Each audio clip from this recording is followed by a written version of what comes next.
Ele está vindo, ele está chegando. Espera, ele já está aqui. Nosferatu está novamente entre nós. Um novo filme, a mesma história. Mas que motivo você tem para dar atenção para isso? Qual é desse vampiro dentuço criado há mais de 100 anos atrás? Esquece o que você pensa que sabe sobre Nosferatu, porque vamos olhar para a história desse vampiro cadavérico com uma nova perspectiva, colocando um pouco de luz sobre alguns segredos polêmicos e ordinários de Nosferatu. Mas não muita luz de uma vez, senão ele vira pó antes do final desse vídeo. Nosferatu é e foi um dos filmes mais aguardados de 2024. Então, apesar de focarmos mais no seu passado sombrio, vamos falar um pouco sobre essa última encarnação vivida por Bill Skarsgård. Ou melhor, ele mesmo tem algo a dizer sobre o que vamos conversar. Então relaxa e abra sua mente para o vampiro mais monstruoso do cinema.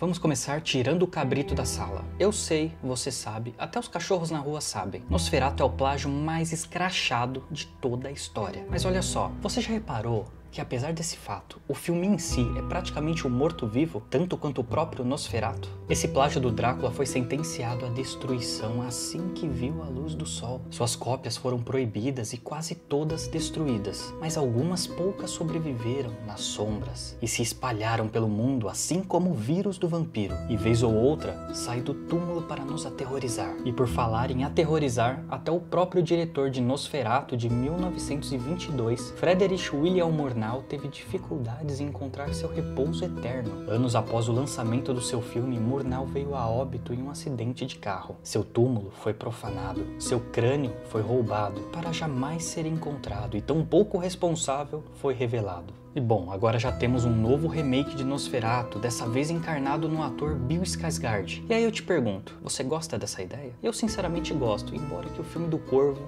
eu preferia esquecer. Você conhece a história? De um castelo sombrio em terras amaldiçoadas, surge uma criatura sedenta de sangue, com desejo de explorar novos sabores e um tour gastronômico de pescocinhos indefesos, de belas garotas, jovens e inocentes. Apesar da história de Nosferatu ser uma cópia do Drácula de Bram Stoker, com poucos elementos diferentes, são esses elementos, pequenos detalhes, polêmicos detalhes, que o diretor Murnau foi modificando e inserindo que deram para o Nosferatu uma essência e vida própria. Eu não sei se você é do tipo de pessoa que tem disposição para assistir filmes antigos, principalmente em branco e preto. Então vou te contar uma coisa, estamos falando do primeiro filme de vampiro a chegar nos cinemas, que criou o mito de que a luz do sol pode destruir o vampiro. Quer ouvir uma verdade polêmica? Nosferatu está mais próximo das antigas lendas e da ideia do vampiro como um mal monstruoso e primordial do que o próprio Drácula. Nosferatu não se passa por humano, sua presença não é agradável ou sedutora como Drácula. Nosferatu caminha pelas sombras da noite, dissemina a peste que destrói cidades, sua presença é tétrica, pavorosa e angustiante. Escuta o que o ator Bill Skarsgård tem a dizer sobre isso. Ele, Nosferatu, é nojento, mas é muito sexualizado. É brincar com um fetiche sexual sobre o poder do monstro e o que esse apelo tem para você. Espero que você fique um pouco atraído por isso e enojado com a sua atração ao mesmo tempo. Olha só, se você está aqui explorando esse mundo do Nosferatu comigo, com certeza gosta de filmes com tema sobrenatural, certo? Então concorda comigo quando eu digo que a atmosfera é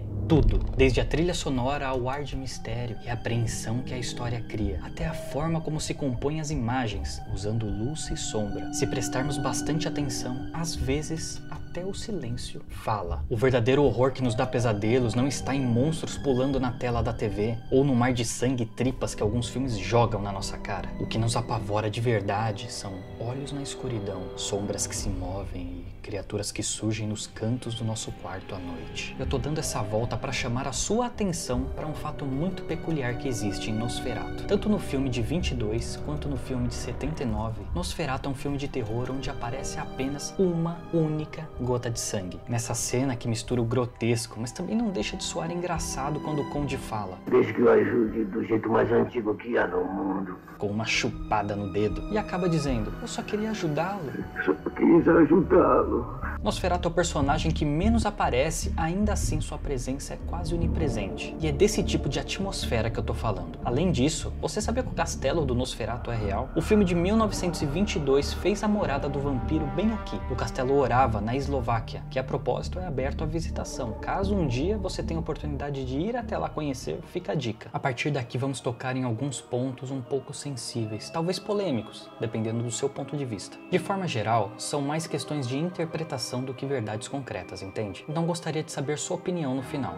Toda a história, em um livro, série ou filme, costuma retratar um fragmento do espírito da época em que foi feito. Por isso é importante darmos uma olhada no contexto do Nosferatu. Quando o filme foi feito, ele respirava um ar podre, vindo do fim da Primeira Guerra Mundial e da epidemia de gripe espanhola, junto com toda a calamidade que esses eventos trouxeram. Não é à toa que Nosferatu personifique um mal absoluto, corrompendo e consumindo tudo no seu caminho. Repara que até para destruí-lo é preciso sacrificar mais do que a própria vida. É preciso entregar também a inocência na figura de uma jovem que se sacrifica de bom grado, oferecendo o próprio sangue. Enquanto Nosferatu fica tão extasiado de prazer que sequer percebe o sol nascendo e de repente, puf, ele já era. Dependendo de como olhamos para Nosferatu, não é difícil enxergar uma figura obsessiva, um stalker de belas garotas. Em última instância, o retrato de um violador, dentuço com dedos obscenamente compridos, feitos para agarrar as suas vítimas. E também podemos ir além. Há quem enxergue nessa figura assustadora uma caricatura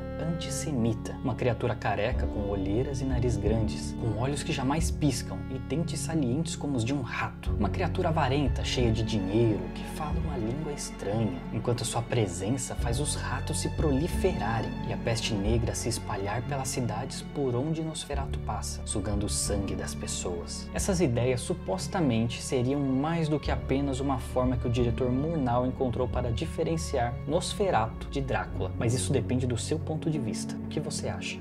No fundo do coração de Nosferatu habita o mal, o desejo sombrio de sugar o sangue de inocentes. Em sua morada não há paz. Seu descanso só é possível sobre a terra amaldiçoada de túmulos. Como é pavorosa a eternidade. Como é solitário e perpétuo o seu sofrimento. Você já deve ter notado, apesar de ser poderoso e muito perigoso, esse sujeito que vive e respira a escuridão também é um cara extremamente quebrado, melancólico e, se me permite a licença poética aqui, Nosferatu é um tanto carente. No filme de 1979 isso aparece mais perceptível do que no filme de 22. O conde deseja companhia, sente vontade de conversar com seu jantar, chegando até a abrir o seu coraçãozinho peludo e expor os seus sentimentos mais profundos. Ainda que sua presença seja ameaçadora, quase sentimos pena dele. E aqui, de novo, eu quero mostrar algo que o ator Bill Skarsgård falou sobre a sua experiência em interpretar Nosferatu. O personagem é de alguma forma meio paradoxal, porque ele é muito poderoso